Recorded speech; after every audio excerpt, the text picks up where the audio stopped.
هلا يا عيوني، هل أترككم شوية ويا هالأصوات الحلوة.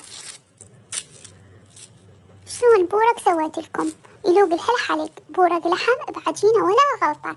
تعال خل أسولف لكم شلون حضرتها. عندي 3 أكواب طحين، ضفت لهم رشة ملح، والكل كوب خاشوقتين زيت وكوب مي دافي. راح أعجنهم كل زين. إيش قد ما تحاولون تعجنون العجينة راح تطلع عندكم تخبل. بعدها راح أفتح العجينة وأقطعها وأشنكها أو أكورها بهذا الشكل وأتركها ترتاح فد 10 دقائق أو ربع ساعة. لما ترتاح عجينتنا خلونا نحضر لها الحشوة.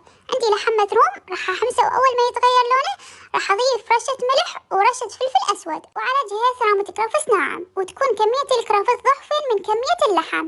راح أقلبهم وأبدأ بتشكيل ولف البورق، والعجينة راح أفتحها بالزيت. والعجينة كل ما تنفتح وتتخفف وتصير شفافة بهذا الشكل راح تطلع عندكم مضبوطة وناجحة 100%. أستمر بفتح وترقيق العجينة إلى أن أوصل للشكل والخفية اللي أنا أريدها.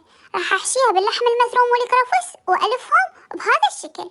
وإذا تحبون تقدرون تضيفون جبن موزاريلا أو تحشوها بالجبن والكرفس بس حسب رغبتكم. راح أقليها بزيت كلش حامي وغزير. الكمية هاي راح تروح للتفريز بهذا الشكل، وبعد ما أقليهم أرفعهم على كيس المطبخ وبهذا الشكل جهزوا. وهسه أقول لكم سلامكم، ألف عافية.